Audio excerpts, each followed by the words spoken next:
Welcome to Moss Marketing Mondays, aka the M3 Podcast. Brought to you by Moss Marketing Group, bringing you everything marketing every Monday.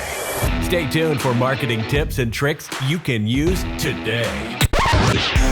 The M3 Podcast, marketing knowledge to help you succeed. Let's get started. Welcome back to the M3 Podcast. This week we got Dalton and Dre on from the MMG crew, and we got Ethan Essig. You're going to be the first fast food restaurant person we've had on. Nice. And I think you come with the golden arches, the top of the top. Yes. So I'm super excited. Top one in the business, man. Top one.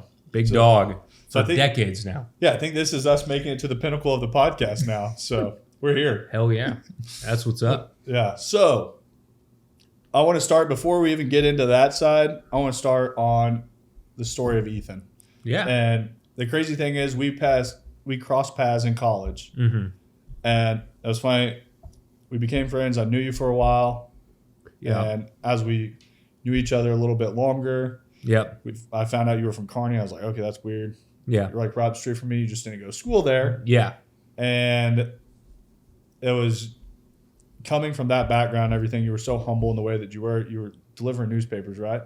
Yeah, man. 2 jobs all through college. So, I weirdest, delivered newspapers and was a TA for philosophy and business. So it was, it's a lot of good lessons. and it was funny when I was talking to someone else. I was like, yeah, Ethan's from Kearney, blah, blah, blah. And as we're talking, and they're like, yeah, his family owns a bunch of McDonald's. I'm like, I don't think so, dude. He delivered newspapers.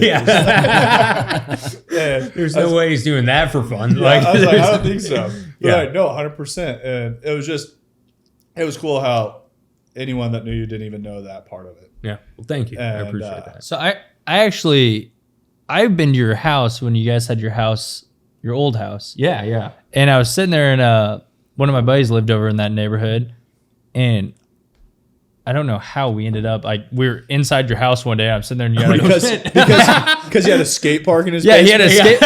I'm looking down here. I'm like, is this a skate park in their house? Yes. Yeah. That was fun. And that's where I was sitting there, and that was the first time I heard about you guys, and that was probably, I was in 7th grade. Yeah. Maybe. Dude, believe it or not, my dad built every single one of those ramps. Like, it Pretty good. looked pro. He may be into has- something else too. He Build failed skateboard. with me. I mean, I can't even put a picture up on the wall.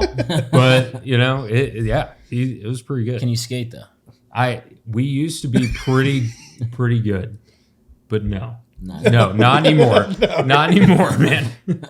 We would show up to skate parks like 6:30 in the morning before good people got there, and like get out of there before like. I'm like, I can do a bunny jump or whatever the fuck, but yeah. Yeah. It looks like people showing up, guys. Time to clear out. Yeah. I've never successfully been able to even move around on a skateboard without falling down. So you were doing better than me. Yeah. Plus, I was like 230, 8th grade. I looked like a little Seth Rogen out there. So I had a huge fro back in the day. It was good. I was just pure sexy skateboarding. It was great. He was watching Viva La Bam on TV. Yeah. He was Oh, like, dude. Oh, hell yeah. Hell yeah. this dude's the man. Yeah. He had it figured out. Yeah, he's definitely falling off the map. He's having a hard time. A little bit. He's having a hard time right now, guys. I think he's living inside his purple Ferrari. But so we have a skater Ethan. Yeah. When did we evolve out of skater Ethan into the next place of life? Yeah. So I don't, even from when I was a little kid, I don't know, I seem to have some sort of drive for business. Like my mom always tells me stories. So, my grandpa, he had 2 clothing stores in small town Missouri, and then he was kind of one of those OG McDonald's operators, started in 1980. And so when I was a kid, I'd take my crappy first grade drawings back to his house or whatever after school and be like, Grandpa, for $120, I'll give you these 2. And You drive a hard bargain. he's like, but maybe a 20% discount if Christmas is okay. And so anyway, just stuff like that out of the gate. But yeah, I go from skater, Ethan.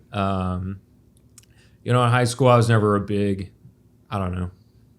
I guess you probably had to get other sources on this. I don't see myself as I was a big personality or whatever. I was kind of the guy. I was friends with everybody, all circles. But, when I was young, McDonald's was always part of my life. I grew up and, my, this is kind of funny now, but so my playroom was in the basement. So I'd be there right after school and my parents be in the office, whatever. And I'm sitting there watching some sort of Disney show on some, crappy TV. And I'm surrounded by the soda boxes and, Big Mac boxes and whatever. Doing that every day after school. And that McDonald's now is a Cirillas. So There you go. you know what I'm saying? It's bigger, better things. Yeah. But that's my old playroom every time I go by. But, first birthday parties at a McDonald's, all that. And then I'm 13. My parents I start working every summer. So I just always been working, always been in the business. It's been fun. I look back on the days of wiping down tables as much simpler and probably a little more fun. Just chit-chatting with old people, drinking coffee. Yeah. It was good times. But yeah, and skateboarding for fun, doing landscaping too in those summers. And, I think I charged my parents an enormous amount to build a koi pond or something in their backyard. All the fish died 48 hours after. Maybe this isn't a lifelong Yeah, journey. but so landscaping's not in my blood. But yeah, no, I always loved working. I always loved the idea of building things. I don't know if you guys remember, but I had an online pet store selling reptiles, that was a wild time. It's a shock I got married, Yeah, I but do remember that. yeah. Yeah, so he had all these. Even when the skate park was there was Yeah. also snakes and cages and That's right. stuff downstairs. Probably the Forgot craziest about basement that. in Missouri. It's probably right up there. Yeah, I mean, at the top. I mean, So- it's like Steve-O and Bam had a house I together. mean, it was so that was wild. But then I slowly figured out that people that buy reptiles online, I'm not sending these guys off for a safe life. So I hopped out of that business. I gave everything back to the pet store for free.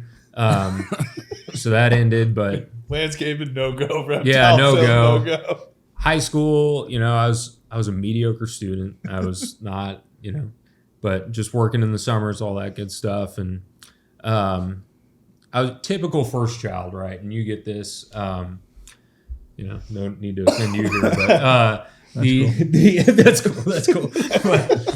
So my mom, my parents was not okay, 2 days after school's over, you're back in the restaurants, right? That newspaper job I got in college, go to Northwest, and I'm excited. I'm in my only serious relationship, whatever. First day, before I even go to unload the boxes into my dorm, my aunt oversaw the newspaper at Northwest. So my mom's like, all right, time for your interview. Let's go. So I do my interview with my mom there. That's the start of my professional career outside of McDonald's, but do that. And it was, great learning in customer service. Old people in Maryville do not like it if you miss the mark with the paper. If you do not get it right to where, you can't just throw that out willy-nilly. But I don't know. By the time you guys met me, I was probably philosophy Ethan by that point. I know you definitely transitioned from skater Ethan to reptile Ethan to landscaper Steve to just fucking around. And Yeah. then, I don't know, somehow I do well in intro to philosophy, and the professor's just you're more relatable than actual philosophy students. So I would say I wasn't very good at Dr. philosophy. Eisner? Yeah. Eisner? That's the only reason I got the job. He's This like, coffee cup here, my yeah, My friend. yes, a priori. But anyway, so I end up doing that because he thinks whatever. Relatable people will come and whatever, and And it was funny because I knew you at the time, mm-hmm. and then they're like, "Yeah, Ethan's was it a TC? Yeah, what What they SI call it? or something Yeah, I don't like know what that. they call them. I never was one, so I don't know what it's called. But they're like, "Yes, Not all is correct. Essig's doing this deal with philosophy," and I'm like, "What?" I'm like, "He's Yeah. into philosophy." Yeah, you guys would come in there, right? yeah. Yeah. we weren't very good at the class. No, Yeah, but Every time you weren't paying attention, He's like, I remember. I know every nobody time. was. Nobody was good at it. every time no one's Everybody paying attention. hated it. And Yeah. he would just he No, had he these just called out cards. random people. Yeah, he had He's like, these "What's cards. your take on this?" Yeah, I'm he- like, I don't know. I don't know. Yeah, it's over my head, man. I don't But know. the one cool thing was that you could bullshit so hard in that class. It was just your philosophy of what you Yeah, thought. yeah. So I kind of figured it out after like the first month of just absolute shit in the bed in that class, and I was like, Plus, he let people cheat on like the questions were out there for to memorize or whatever. The final, the whole Yeah. final was out Yeah. for sure. Allegedly. allegedly. How'd you do on the final? I didn't have to take it. Oh, okay. I took Intro to Biomedical Ethics. Also. No, he's retired now. Yeah, no, he knew it was out there. He was good with it. He's like, I have a high pass rate. It's cool. Yeah, but that specific job, I mean, that was probably one of the biggest growth drivers in my life. I bet. Like having to transition to all those like whatever skateboarding's relatable, double cheeseburgers are relatable, like all that stuff, and then all of a sudden I'm like trying to talk to 20-year-olds who are just like, man, it's Thursday, can I get the fuck out of this class so I can go drink kind of deal. Trying to figure that out. It certainly like upped my creativity and communication, like building leadership skills or buy-in with people. It was definitely it was a great experience. I don't think I would have gotten post college where I was as fast without having that job specifically. I feel like definitely that communication level that Yeah. I feel a lot of people never learn it in life. Yeah. Because that was probably something when you started, you got pretty uncomfortable pretty quickly with a lot of things. Oh yeah. That it's like, hey, you need to do this because delivering newspapers is not like you're sitting there chit chat with people all the time. It's No. drop and run a gun. And Yeah. when you're sitting there trying to help a student, probably with something once again that they don't even want to hear. No. They're struggling in a class. Yeah. They just want to get a passing grade so they can go on to the next class. Yep. And you have to try to communicate that to them like day over day. It's probably like run your head into a brick wall. That Yeah. trying to figure out that Yeah. I feel like probably was just so vastly different than anything else that you had done. Yeah, it was crazy. I mean, I remember, so it was like 30 students twice a week. And I'm like, I'm coming up with stuff like I'm buying beach balls, I'm writing quiz questions on there and like just trying to make it interactive, right? Because that's why it worked out for fun because I wasn't like your typical like guy in a robe with a pipe or something like that standing up there like, hey, by the way, this is why the world sucks, man, or whatever. Just tried to turn it, practical, like X to Y by Z thinking with logic and stuff. And that worked out pretty well. That worked out. I feel like that class also, I'm not going to say I've been like the strongest reader in my life or like, I've always been like the math and science person. Yeah. And I feel like that class probably increased your vocabulary so much and the way that you can speak. Yeah. Because half the time he's talking, I'm like looking at all the guys sitting around me. I'm like, you know what he's talking about? And I'm like, Yeah. I don't even know half the words he's using, bro. Yeah. You're like, how'd this guy end up in Maryville, Missouri? Yeah, of all places. Yeah. That is a good question, but it was good. And then, I did not mold well with the other student teachers or whatever group. I won't deny that. I didn't know that was like a group thing. Oh, yeah. No, you're employed by the library, not by like a department. Okay. I was not great about the arriving to meetings and things like that, but I had meetings like outside of what you did with it. Yeah. What you guys? And you had to like go to like 3-day trainings and stuff like that. But here's the kicker. Not too many people out there equipped to be the TA for philosophy. Yeah. So, You can't fire me. like I'm your only choice. Yes. So I had quite a bit of leverage in that relationship because like my bosses there would be like yelling at me. I'm like, well, I mean, do you want to go talk about David Hume? Because I'm going to. So I'm sorry I missed the meeting or whatever, but there was a party at SIG Up last night. Had to be there.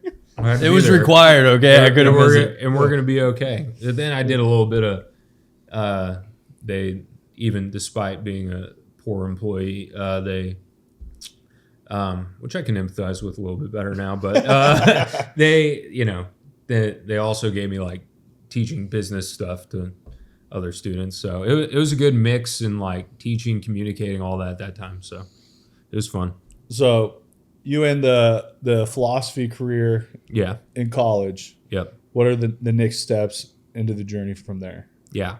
So, I come out of college, like I wasn't a great student in high school, but in college, I don't know, I finally, I matured enough, or, I'm hitting the good grades, getting, 3.5, 4.0 easy, like, and still being able to have fun like we did. Mm-hmm. Go out Wednesday, Thursday, Friday, like Saturday, all and the just days, roll it pretty in. Hey, I can do climbing class on Friday and not be totally there, but so we're just having fun going through the stuff, and but yeah, I get out of college. So a big thing in my life, I did like just road trips across the West, national parks. Went with my brother. We're camping in tents and hiking up mountains and getting caught in storms and. Driving through towns in Wyoming with population 3, and you're like, Jesus, what? They did McDonald's here. Yeah, they do. It's gonna be high cash flow. They're gonna charge $1 million a cheeseburger. But so learned some like over that summer, just traveling, like doing a bunch of difficult stuff, and that was fun. And then did that for a couple months because I did luckily, I had savings from the newspaper throwing and the. In the philosophizing. Philosophizing. So we do that, and then I get into the business, right? And then part-time summer kid, and then it's quite the transition to get full-time restaurant leading, like learning all the ins and outs, the details of the business, because the volume of information that we have in the restaurants is incredible. So I would say like especially that first year I got out, it was so humbling.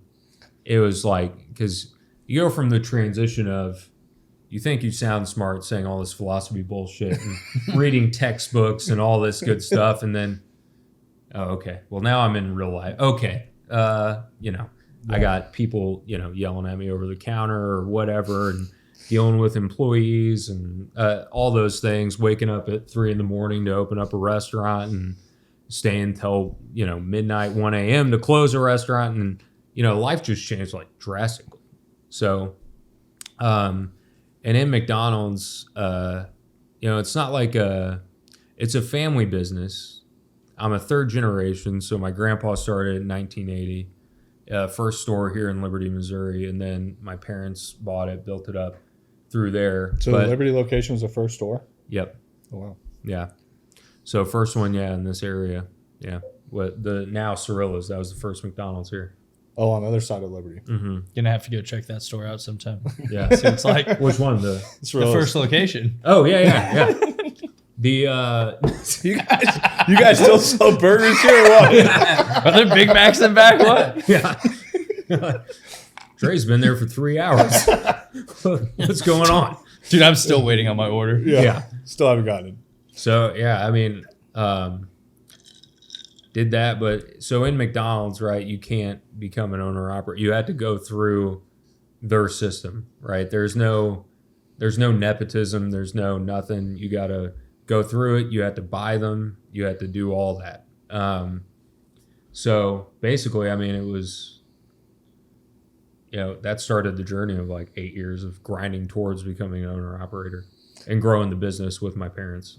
So when you take that first step into that, what things are you being put into in a store to learn? Is it from ground zero, learning everything up, or like at that point in time, like I knew how to take orders, rock the headset, all that good stuff. It was kind of like back office stuff. Like, how do you plan for a day in a restaurant that's got 1,500 people coming through? How do you manage, 60 to 100 employees, whatever time of year, and all the things that they need. So just understanding different varieties of life, like whether it's a single mom with 4 kids or, the 70-year-old that's going to retire that just comes in for fun and you're really just paying them to drink coffee with people out in the lobby, which is great. Love those people. But so it's just figuring out how to manage so many different types of people. And then whether it's managing, you got to run fast to get people out through the drive-through, out the counter. You got to figure out how to efficiently order the right amount of food, schedule the right amount of people, all that good stuff. Review, analyze sales patterns, all that great thing. What would you say one of your most like challenging things coming into that? Because I feel like, yeah, the human element of it is so vastly different. Like you said, you go to college and you learn all this stuff and you're like, yeah. I think most people step out of college and they think they're like fully prepared to take on real life. And then it's like, yeah, okay, where do I don't use any of this shit I was taught. Yeah. And what do you think that most like challenging part in those first couple of years to like adapt to? Yeah. I think you guys could probably relate to this quite a bit, but I think the challenging part is you're like a young gung-ho person and you know where your trajectory can be and you have this vision for life or whatever. But I think it's just also developing that empathy for the people that are going to help you get there and the people you work with every day. I think that was the most challenging part. I think, honestly, just probably my own ego, just having to get out of my own way. Yep. It's not just building Ethan up to get to his goal. It's like, if I'm going to be a real leader, right, I gotta lead a shit ton of people to the goal. And I eventually, I got there, but there were a lot of lessons with that. It's just, it's that slowly, like our perception of a leader, right? It's like a big personality, maybe all about them, whatever you see on TV or hear about in a class or whatever. But really the challenge of like stepping back and seeing like, okay, it's not just about making life better for me. It's about making life better for a lot of people. Yeah. And it's funny because as we've progressed, like I do very much relate to that we have figured out that the more people you can move forward, the faster the overall vision happens. Yeah. And I talk about it all the time that like a ship isn't rowed by one. Yes. And it takes an army. 1,000%. And when you get everyone just working together to achieve that goal, you start figuring out how to optimize different people, how to get the most out of them. But it was within 3.5 years of MMG, I thought I've had it figured out like 4 or 5 times. I'm like, dialed in now. And then also it's like 6-8 months from there, I'm like looking back, I'm like, how the hell did I think I had anything figured out? It's so fucking true. It's like a year from now, I'm going to look back at listening to myself talk on this. I'm going to be like, what the hell did I think I had figured out there? Yeah. And it's just like having that.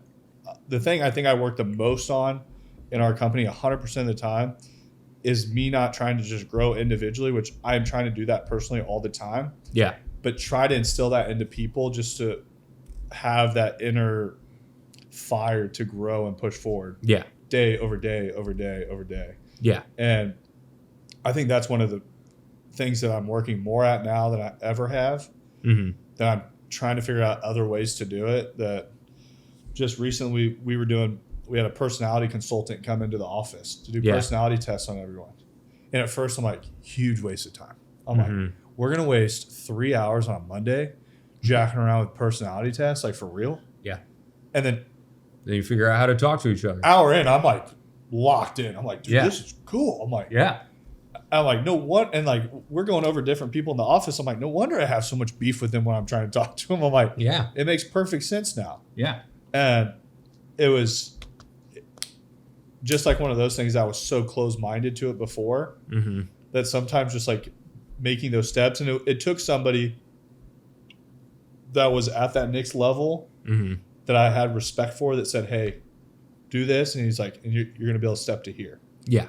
And we are very fortunate because we work with so many business owners that I get this like the do's and don'ts from people who've been doing it for years. You get a lot of advice all the time. Yeah. So I try to be like a sponge on soaking it all up of like, what are those mistakes I shouldn't make? And listen to them, because there's a lot of people you can be like, don't do this. And then they go do it tomorrow. And they're like, oh my God, this is the outcome I got. Like, we told you that was going to be the outcome. Yeah, exactly. I made that exact same mistake. Yeah, for sure. But, so how many employees do you run now? Anywhere from like 1,800 to 2,300, depending on time of year. Just a few. Just a few. So Start naming names. Yeah, we want a full breakdown. I mean, I could probably give you maybe like, I don't know, maybe 150, a couple hundred names, but yeah. So if I really try, don't have as much whiskey in me. But. yeah. So when you get out of college, you go travel around, you start on full time. Yeah. How many locations did you guys have at that point? 8. 8? So when you guys met me, we had 6. My parents picked up 2 more when I was in college. So you guys are at 8 when you come out. Yep. When you start full time, what does your first few years look like? One, on that growth up in what you're doing, getting into the leadership side. Yeah. And then what does it start looking like on progression of acquiring more locations? Yeah. So I got to learn all the things, right? Like what's, I got to learn what are how do you maintain a grill? How do you like order food? All the details, right? How do you calibrate one of those damn shake machines that doesn't work? I'll sit here and own it. Yeah.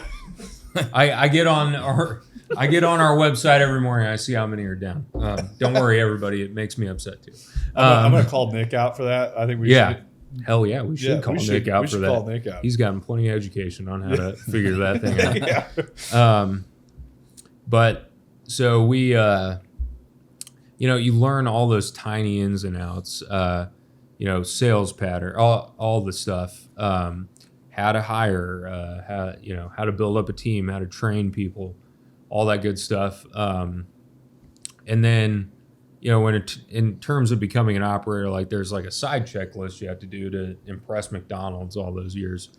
And that is its own side fun challenge or whatever. And it kind of changes with the wind, depending on who's in charge. But so the trajectory, like I'm working on my individual development. So somewhere in there, along the way, it got stalled for a little bit. So I ended up having this weird genetic like liver thing.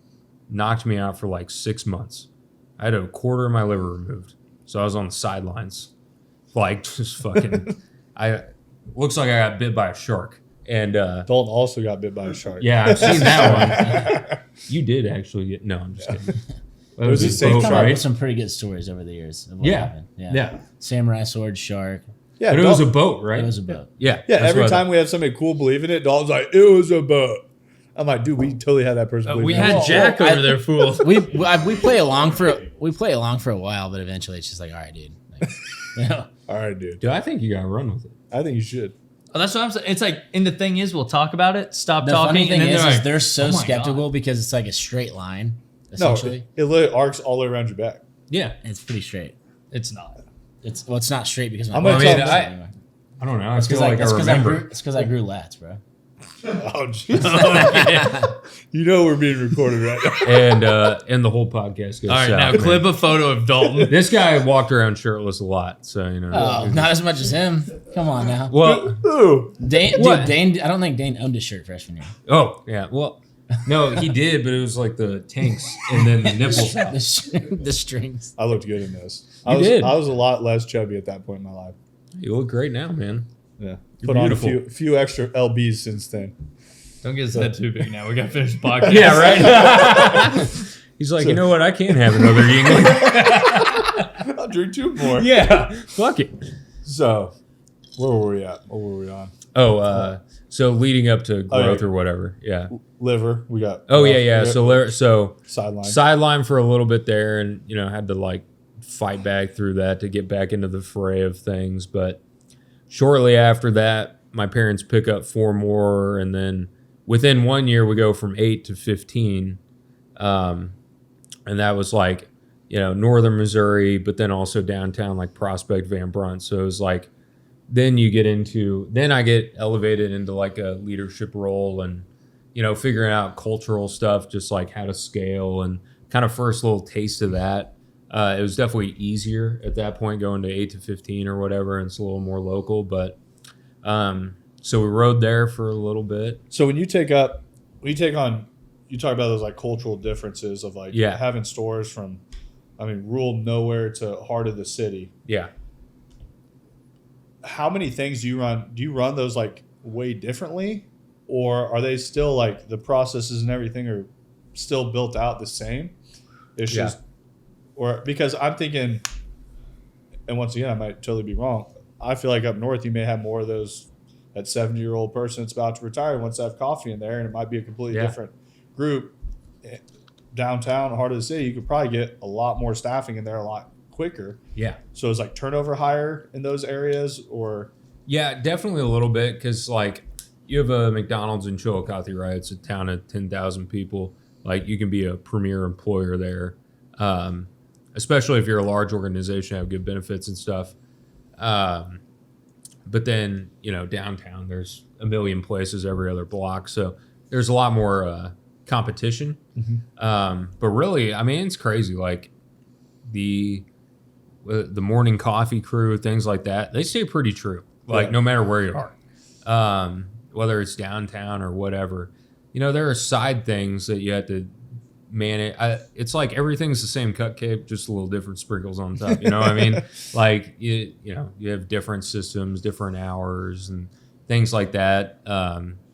You worry about different stuff. Downtown you might have more security just because you got way more people from everywhere coming through off I-70 or 35 or whatever. In Trenton, Missouri, you got guys with horse and buggy, literally. Like we have hitching posts for that and all that good stuff. So there are a few.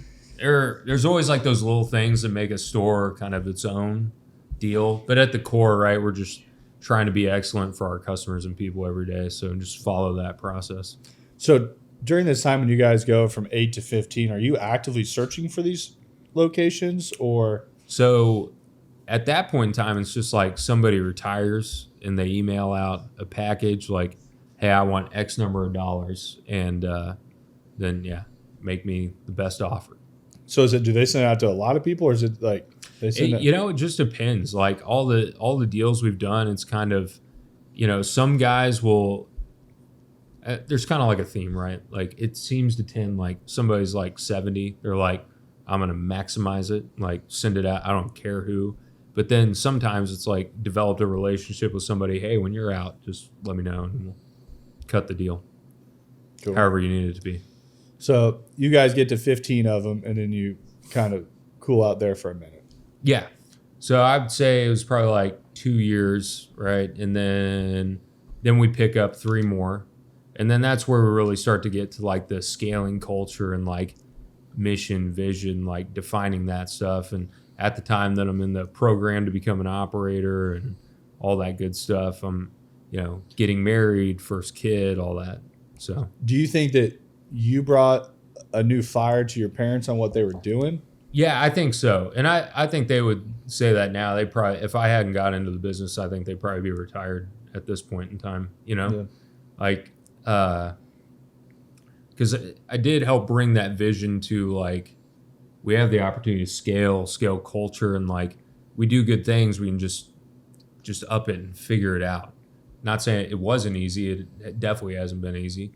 But yeah, just that like, we can acquire and then really just do the best possible job. And I think a common term that gets brought up a lot on the podcast, especially with more successful business owners that we talk to, is the word culture. Yeah. And you speak about building that culture, building that vision, building something different. Yeah. And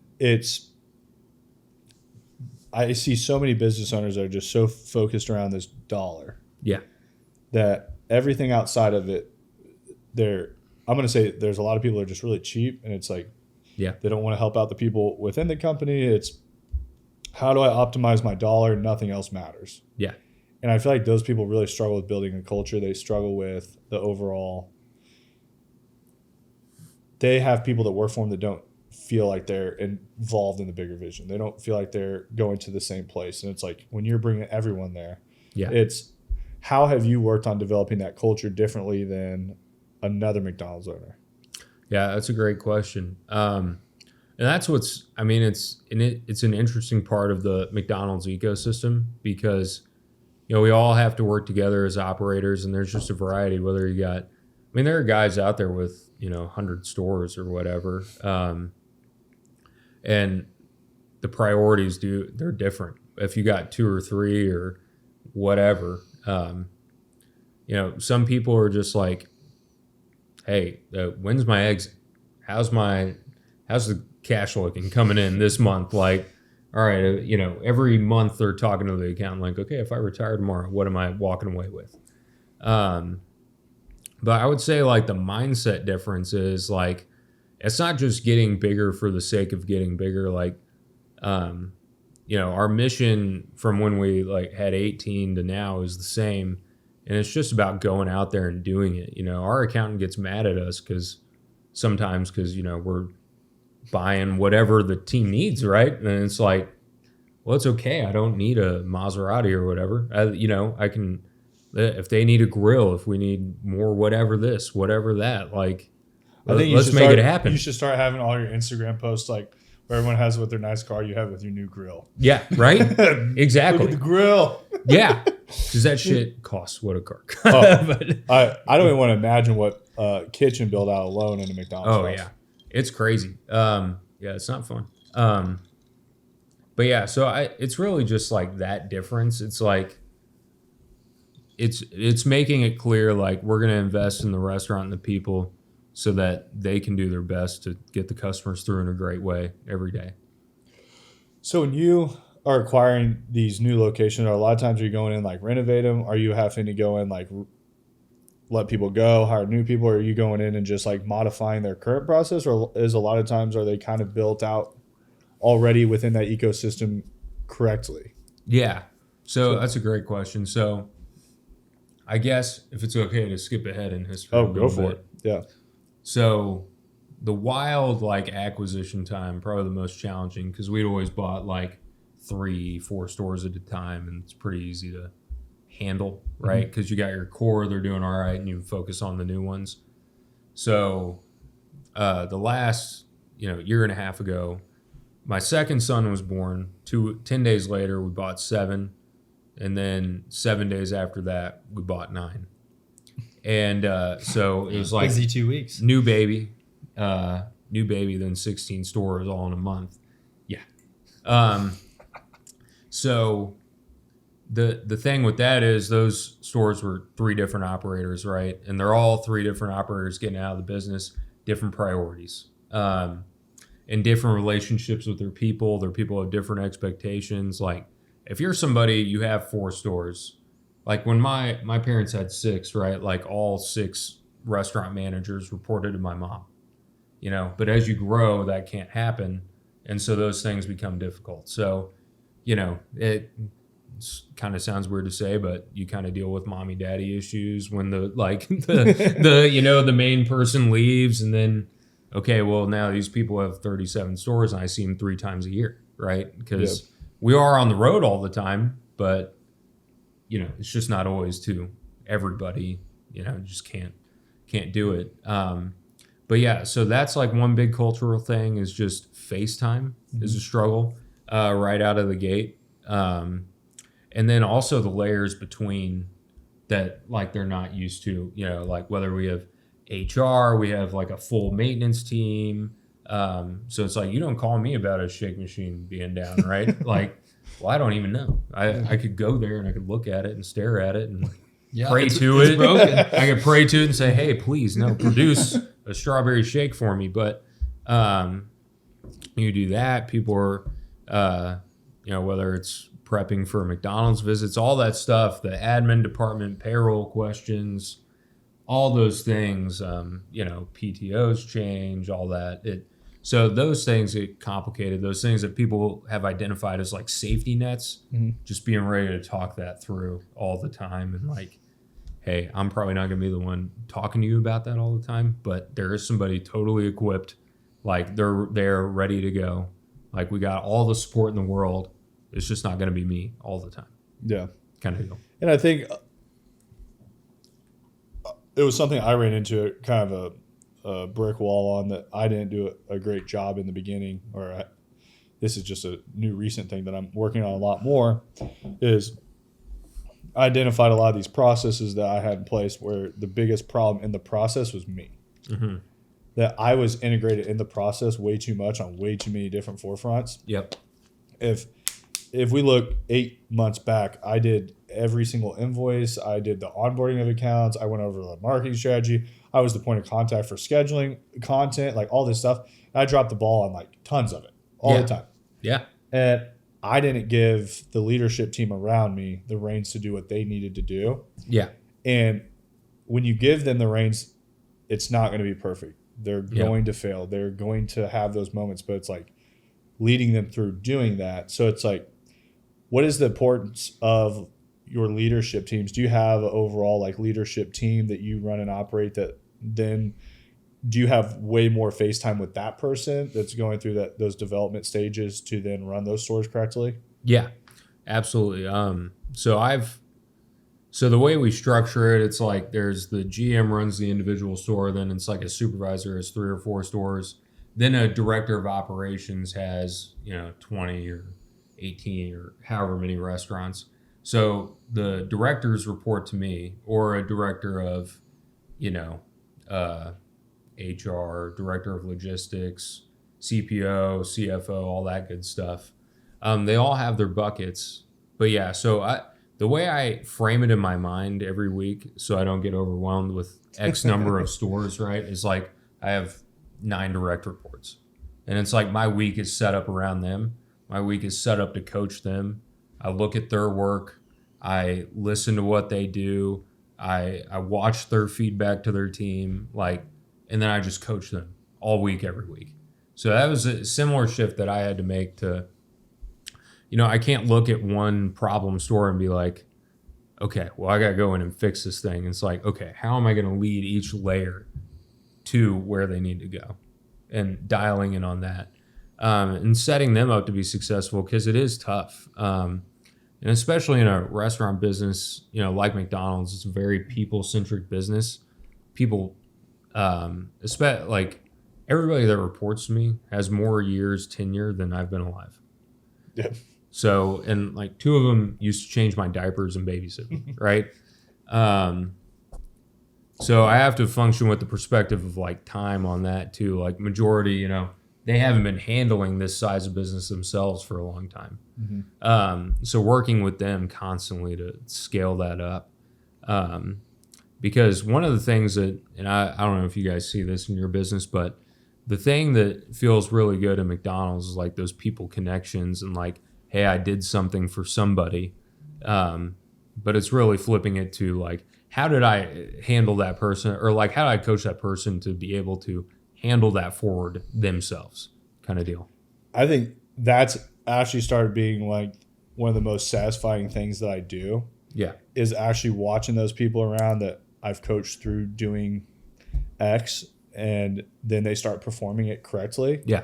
It's a beautiful thing. It is. And sometimes it takes a little while, and it's from the ability to start delegating, because I've always been somebody that I like to hire the workhorses. Yeah.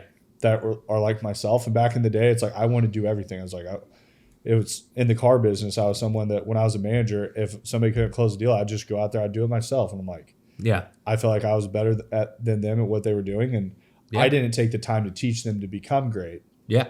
And it was a fault of mine. And it's like the same thing as when you start teaching those skill sets and not just saying, okay, I'm better at this than you. And what's crazy is when you teach them that skill set that they're going to specialize in, and then they start focusing on that all the time.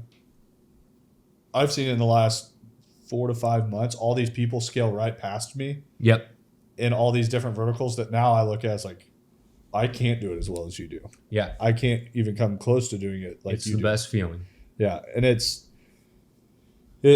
was one of those things in the beginning. It's very nerve-wracking, and there's a lot of business owners that I don't think ever come to that forefront. I think that's the difference between small business and big business. Yeah. And we're fortunate enough that we're not a huge company yet, but we work with a lot of huge companies. Yeah.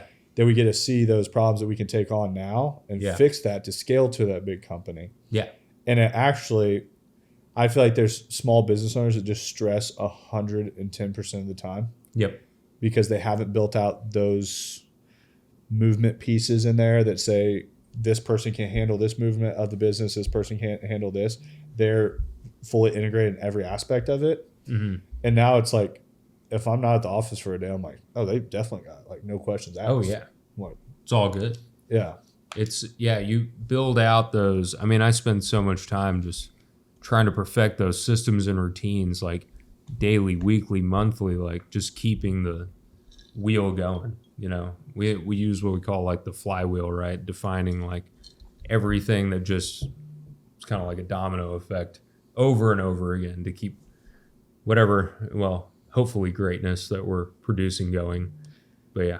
Do you do much on the personal level outside of business with like personal development? It was something that for a long time I focused so much on just business development inside the walls. Yeah. That I started figuring out that once I started helping people on the personal development, it led into much better business development. Yeah. So thank you. Yeah. So we do. We've consistently had like consultants doing like one-on-ones with the team and stuff like that. Right now we got a couple ex-Air Force guys. They come in once a month, spend a week with the team, working on that personal like team development. They came with us to, like, we got a cabin in Warsaw, like came and did what we call our executive team retreat, developing outside of there, books, all that good stuff. Every one-on-one I have, the last thing is, okay, what development are we working on this week? Like, you as a human, what do you need me to push you on? How do you need me to make you better the next week, kind of deal? So just constantly doing that stuff. And again, you've seen my office. I read like a madman. Yeah. And they get annoyed by the volume of shit I throw at them. I'm like, oh, hey, guys, this is my great quote coming out of Ethan's office today. Your nerd boss coming out here with some whatever Simon Sinek quote but I think when you read a lot, it's something that I've actually I used to read, but when I read in college, it went in one ear out the other. Yeah. Like I don't know what it is. I wasn't intrigued with it. I'd be thinking about 5,000 other things. You gotta find what you need. I couldn't slow my head down enough to actually care about what I was reading. Yeah. And now, even when I was in the dealership space, I read books and I would take away a few things from them. Mm-hmm. And it's funny, I'm rereading books now that it's like so much correlates to what's happening currently. Yeah. That now I'm getting those takeaways. And I think there's a lot of people that read a lot and they can just regurgitate a bunch of random shit that they can't put into place in their actual lives. Yeah. And then there's people that I see that read and then they take it straight into implementation phase. And then they can take something and it's like the book Traction. I'd read it back in the dealership and got nothing out of it. And then I'm sitting in Cabo laying on the beach reading it again. I'm looking at Master. I'm like, I'm texting my life's changed. I'm like, here's the leadership team. I'm like, I've been messing up. I'm like, I've already read this book. I just didn't get the takeaway that I needed at the right time. Yeah.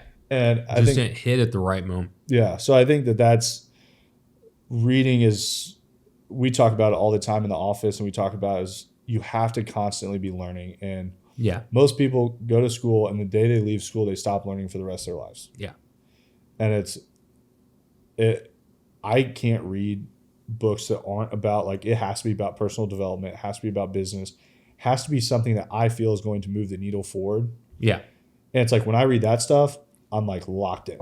Yeah. And well, you got to find the motivation with it. Yeah.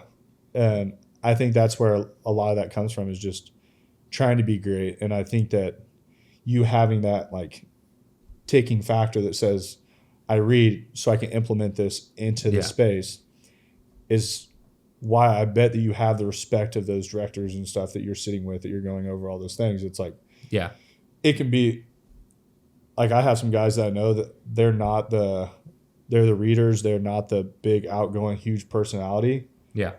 But when they talk, I shut up and listen because I know what they're going to say is very educated and it's going to be something that I don't have to read a book and spend 8 hours on a book, and they're about to drop more education on me in the next 30 minutes than I will in the next 4 books I read. Yeah. I mean, it's amazing what you can pick the right stuff up on. Like this year I went on like a wolf book reading spree, right? And it's like you get the analyst from the biologist telling you why this alpha leader is better than the other one, right? And you're like, well, shit, that's just like humans. Yeah. Like the good one gave the other guy extra food. The one that the pack ended up killing was taking too much. And you're like, well, I don't want to be that guy.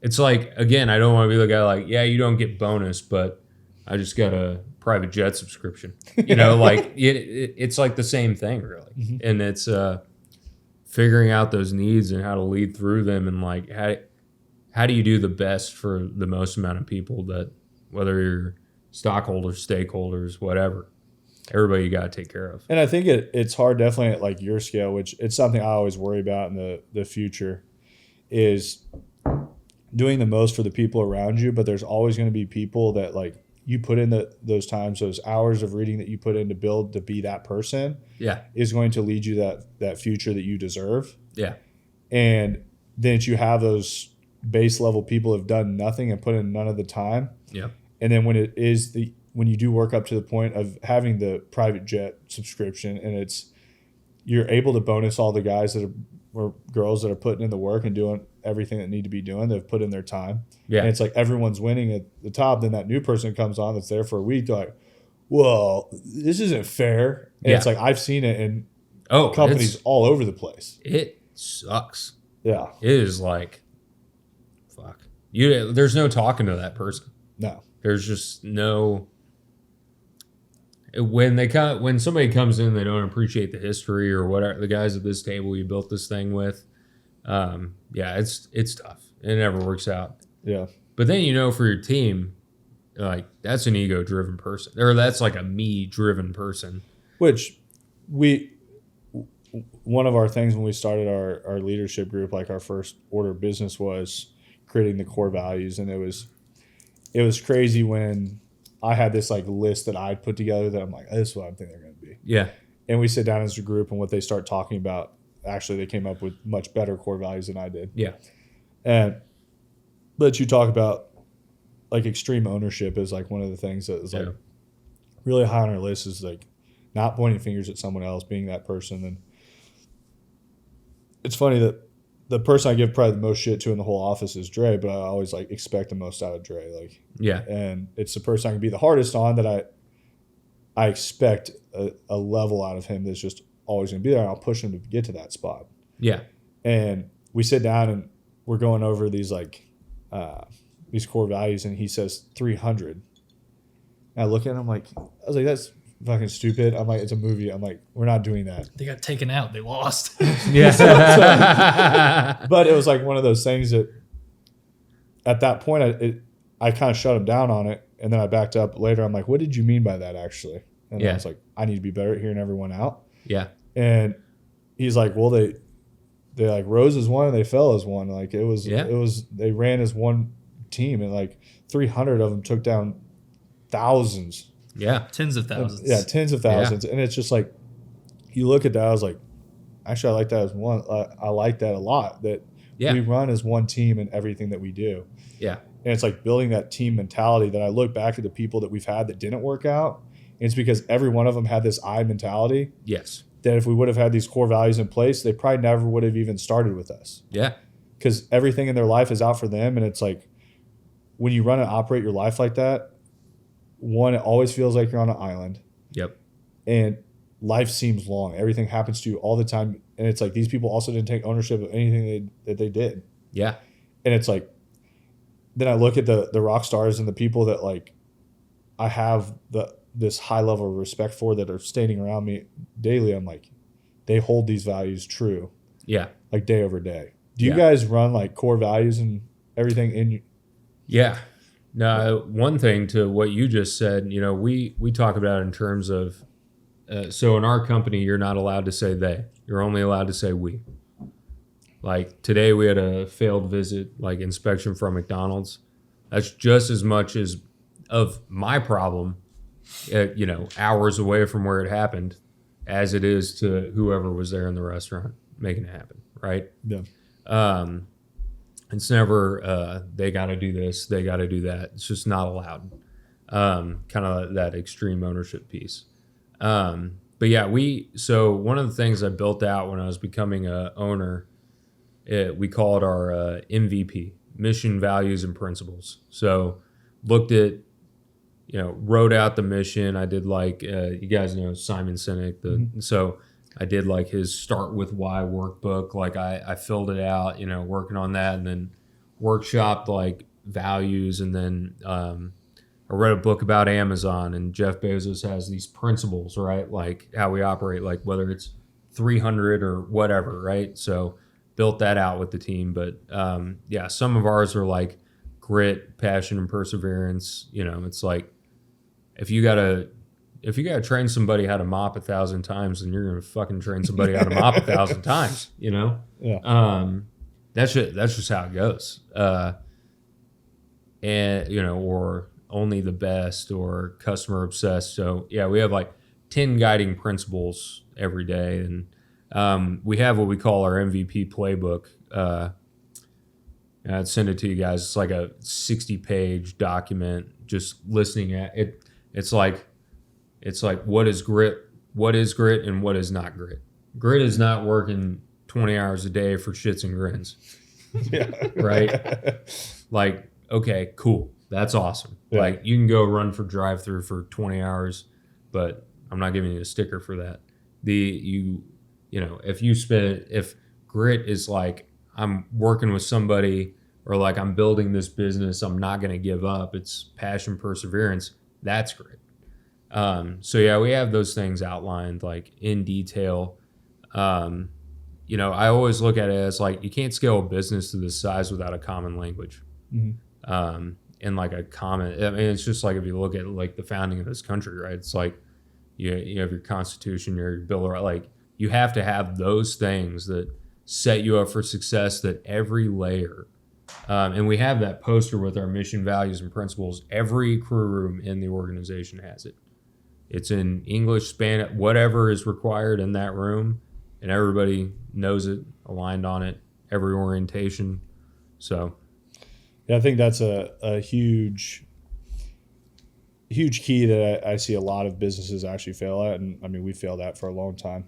And I'm not going to say we have it. We did too, yeah. I'm not saying we're anywhere close to even having it figured out, but we have a hand on it to actually know it's an issue. And I think that's the first step. And a lot of times I think, so like reading the book Scale Up, they talk about the companies that you have that break 7 figures. To every 100 of those companies, only one will break 8 figures. But it's like in that realm that you live in there, that's where processes are built. That's where that culture has to be built. That's where all those things really the foundation blocks, like the 7-figure mark isn't anything crazy like that. No. There's a lot of just driven people that can go break 7 figures. Oh yeah. But to scale past that. You know how many small businesses, I learned this last week, small businesses in America break over 7 figures a year? I don't know. How many? 10%. Oh wow. Of small businesses break 7 figures a year. I learned that last week, and I'm like, that can't be right. Damn. And it's but it's like you look at that like you can run something very disorganized, and we have like I'm not gonna say nowhere. We've just been running and gunning this direction, and just I've been fortunate enough to have all the right people. Yeah. That we have moved it forward once again as one. Yeah. And it's like time that we kind of step back and we're like, okay, now we got to run a company. Yeah. And for the longest time, I was like, dude, like what is going on here? And it just seemed hectic. But it's like the same thing that you look at a company at your scale and something like McDonald's that has been built. How many McDonald's locations are in the world? Like 37,000. Yeah, just a few. Yeah. But it's to build something out on like processes, product at scale like that. Yeah. That's not by fucking accident. No. Like it's a beautiful system. It really it just is. It's like probably one of the most impressive like processes that ever been put in place somewhere. Yeah. It's like McDonald's, Walmart, Amazon. Like it's just. Yeah, it's. I don't know. I think I read books on. Like I'm always like very fascinated with like Walt Disney. Oh yeah, Disney would be another one. Like just from the visionary aspect that like every time I'm in Florida, I go to like one of those places and I'm just sitting there like, Madison's like, you love coming to this like more than a kid. Yeah. And I'm like, I love seeing something that somebody had such a vision that they built into a reality. Yeah. That's It's so cool. We The- just booked a Disney vacation last night. It's great. Like, Yeah. So we're fanatics. we're the people walking around. We don't have kids there, and it's like I'm not like a Mickey Mouse fan or anything. I'm just like in awe at the actual scale. Yeah, it's unreal. Yeah, it's awesome. And we went to not this year. We went to Universal, but last year we're down there like Fucking traitor. What? You fucking traitor. We were still within the resorts, but this. Okay. This last year we were at. Is it? This year we checked out all the Harry Potter stuff at Universal and everything. Last year we were over at actually Disney World. Is that where the new Star Wars thing's at? Yeah. Star Wars thing's pretty sick. Yeah, It they're like, is. I remember reading some deal on like a $2 billion build out in the Star Wars deal. I'm like, how in the hell did somebody spend $2 billion? $2 billion. Yeah. If you go there, Once you get there, it it's like is more than well most. spent. Yeah, it's It's $2 more than billion. most, like, professional stadiums. dude, it is literally the most unreal place. It's nuts. It feels like you're walking through, like you're actually in the movie walking through, like actually in Star Wars. I Every haven't person- been there since like 07, so it's been long. Vastly different now. But Company outing. Yeah. yeah. Easy, You're bud. welcome. We're not going You back come to on the South podcast Dakota. more? Yeah. But like every Take care of people, detail that like I look at, that whole thing was built on such a customer entertainment and service that you look at the details that they put in place there, that every person at work, like I think another thing I'm so impressed with is the scale of people that are working there. Yeah. That somebody is gone and the vision still lives on. Yeah. That It's so people like are Walt Disney through and through. Yeah, people are so bought in that you go to that whole Star Wars deal and every person's like in character, acting like they're out of Star Wars. The credit card readers are even built like they're in Star Wars. I mean, Yeah. he did like The Coca-Cola have a part in thing. like changing the culture of America or building a part of a culture in America. Yeah. You know, Yeah. like, all these like films that he made and all the cartoons, like everyone knows them. I mean, worldwide, really. Yeah. It's like, And he's been dead since 1970 or 69 or something. but Like, it's wild. you look at something like McDonald's is the same way. Yeah. McDonald's is something that's built a process that look at how many times it's been multiplied and knocked off in so many different Yeah. verticals with somebody that came out and said, hey, here's a process that we can do it different, and scaled to 37,000 locations. Yeah. Like how many employees do you think are over 37,000 locations? I mean, millions. Yeah. It's wild. So it's like you look at that as a worldwide employer from idea to execution. Yeah. And so many people will have an idea and like everyone will shit on your idea. Yeah. When I want to open a marketing company, everyone's like, it's a bad idea. You know, there's a lot of them. You know that Yeah. 98% of them fail in the first 2 years. Like just every negative thing possible comes your way. Yeah. And then after it works, then they're like, oh, I knew you were going to be able to do it. I'm like, Yeah. horse shit. Like you told me Yeah. like, that this wasn't I going to think work. the Kansas City Stars shit on Walt Disney's like animations and dreams. Really, Yeah. I mean, like at No, least his legitimately, animations. Yeah. And you look at a company like that at that point would backpedal now that anything that goes on with Disney, they'll give their left leg to write an article on it. Oh, yeah. But Anything. it's like you look at something on so many of these businesses that you can't knock McDonald's for anything that they've built. No. They are probably in the top 5 most iconic logos in the world. Oh, yeah. Yeah. For like, sure. I think bar none. Yeah. It's like McDonald's, Coca-Cola, Disney, Yeah. like all those. I don't know if Amazon's in other countries. It's got to be now. Yeah, I would think so. Or, well, yeah, it is. Yeah. But it's like I look at some of those big players, like that is one of the main titans in the space. Yeah. That is just, I don't know. I'm always that person that's like very highly intrigued with processes, scale, Yeah. and vision. That Yep. I think vision is something that gets lost in a lot of it. Yeah. With becoming so technical and things. Yeah. That you can get lost inside of business pretty easy and lose the vision. Yeah, for sure.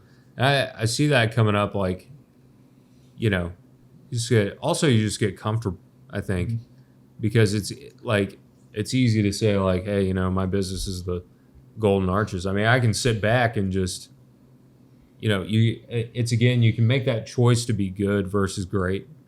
Because great takes a lot of fucking work. Great takes a lot of effort, a lot of training people, a lot of developing, reflection, grinding, like all of it. It takes your family being immersed in the process and part of it, like just all of it. But a lot of people are okay with, okay, I got my X amount of stores. All right, I'm going to sit back and let life ride. Yeah. And I think comfort is the death of people. I think we talk about it all the time, that happiness is found in progression. Oh, yeah. And it's being on that journey. That's the best part of anything. And people ask me all the time of like where the end point is. And I'm like, I don't want any of it to end. I'm like, yeah, there is no end point. Yeah. It's like, that is where I find happiness, is figuring those things out, getting to that next level. And it's just like, think if you played a video game or something and it had 10 levels and it was just done, like, yeah, you just keep playing 10th level over and over and over and over and over. Yeah. No, the enjoyment of the game was playing through. Yeah. Like, and it's the same thing. Life is a game. Life is a story that you're writing. And it's like, yeah, what are you going to do? Write chapter 1 through 7 and the 7 through 14 are just the same thing over and over and over again. Yeah. And that is the most challenging thing to coach people on. Because it's like there is, I talk in terms of, this is where I get back to my philosophical days. I'm like, guys, nothing is linear, right? Like what we do in this business, it's not a straight line. It's not I hit mark, I hit this target, I hit this target. It's just a perpetual cycle of the same things and just having to like solve it in a different way over and over again. And that's I think what burns people out a lot of the time, is because we're conditioned to be like, oh, I won the gold medal. Okay, retire. I'm out. See you later. But that's why I was listening to a podcast the other day. They're like, every retiree has to get a dog, because if they don't get like something, then they die in like 5 years. Yep. Because it's, or a hobby, a hobby, something. Like got something to pursue. Yeah, because it's just that we're built to always have to have that thing. Too much comfort kills. Yeah, like it just brings you down. Yeah, I think drives you crazy. The biggest successes in life are found on the other side of being uncomfortable. Yeah, and it's hard to like take that first step into that uncomfortable state. But then once you just become used to living in it, it becomes completely different. Yeah. And it was one of those things, I think the early days of business, everything was so uncomfortable to me. I was so like rattled on everything. Everything's a huge deal. Yeah. And now it's like, Madison will look at me and she's like, does none of this stress you out? I'm like, not anymore. I'm like, this is just the norm. This is how I do it. Yeah. I was like, I was built to take this on, and it's normal. Like, yeah. And it's not normal as it's comfortable, but it's just normal to be uncomfortable all the time. Yeah. Yeah. The way I phrase it to myself all the time is like, hey, long day, but you fucking asked for it, buddy. You're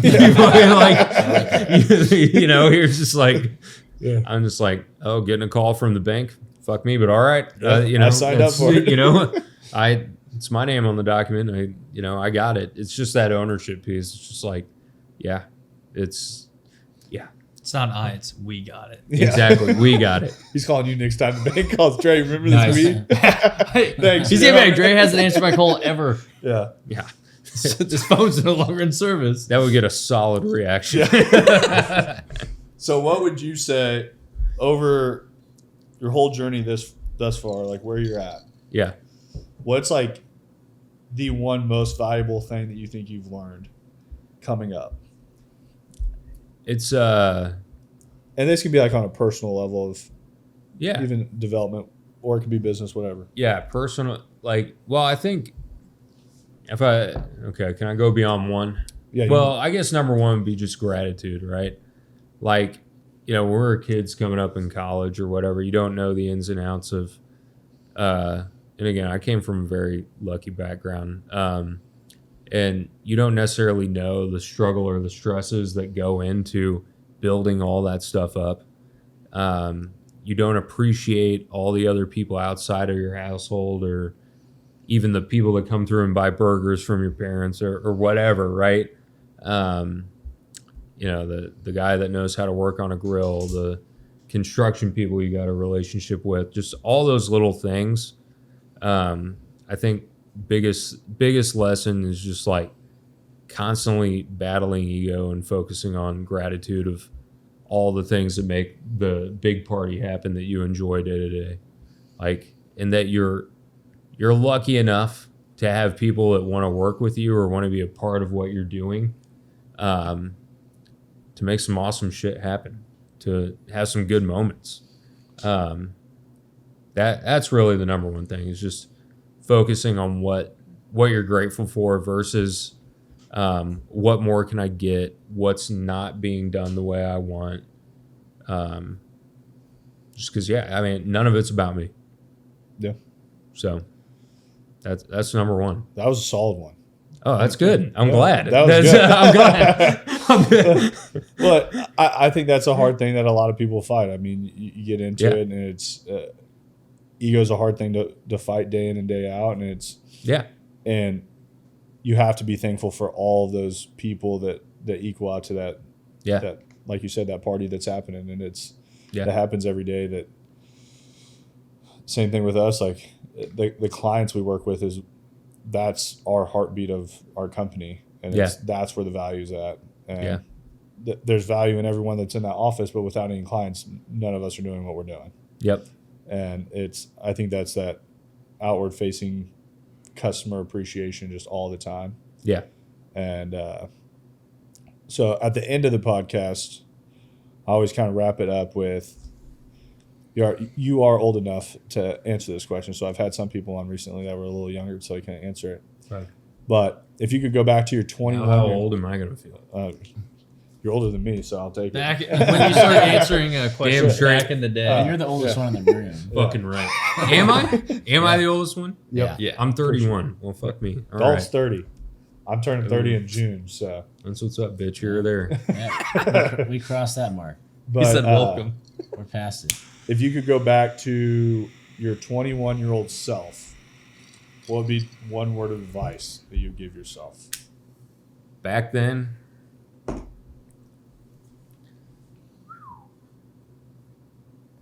one word or one phrase? No, it could just be a whole Little spiel. Yeah, you get to talk to yourself for a minute and tell yourself something. Fuck. Oh, did so good with the last one. I'm not coming out guns hot. Give him a philosophical answer. No, I mean, looking back, because whatever, as a young guy with high aspirations, right, you're just full of piss and vinegar, as us old guys like to say. As I got my grays coming in. Yeah. I drive a Lincoln, so that really makes me fucking old. I'm a truck getting out into Lincoln. You're going to be driving a Lincoln in 10 years. It's a Continental. But anyway. So, I think the biggest piece of advice, I think back when I was that age, it was just, you perceive everything as a given. You're just going to get lucky and it's going to happen to you. But at some point I figured out that, okay, if I operate with that mindset, I'm going to fuck all this up. This is all going to go downhill real quick. So I think it's just, I would just go back with like that, realize that it's kind of a weird reversal. It's, because again, I benefited off the hard work of my grandfather. I benefited off the hard work of my parents. But realizing that your own hard work is going to have to come along with that. And you know what? Writing off somebody's coattails or just expecting the same success for no reason is going to feel like shit. You will not feel good. Yeah. That will be probably the worst feeling in the world. So I think it's just that, hey, you might think you have this coming your way, but you have to make something of yourself.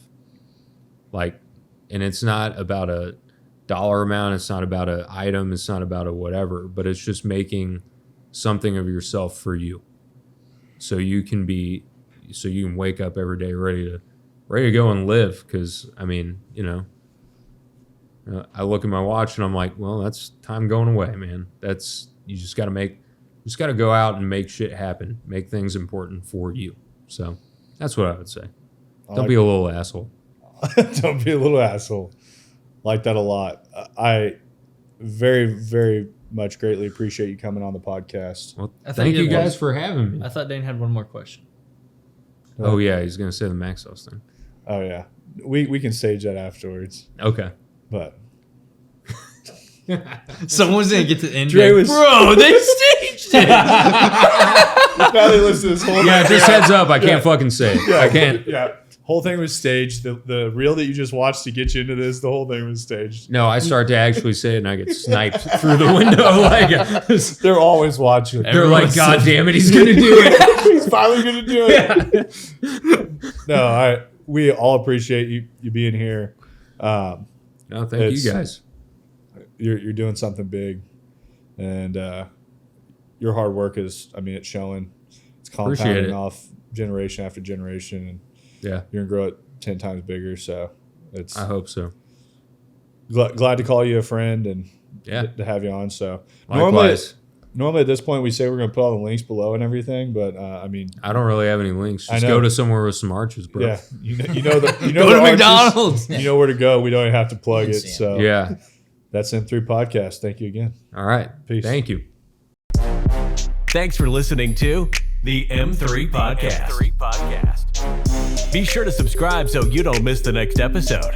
Want to learn more? Check us out on Instagram at Moss Marketing Group, on Facebook at Moss Marketing 58, or on our website at mossmarketinggroup.com.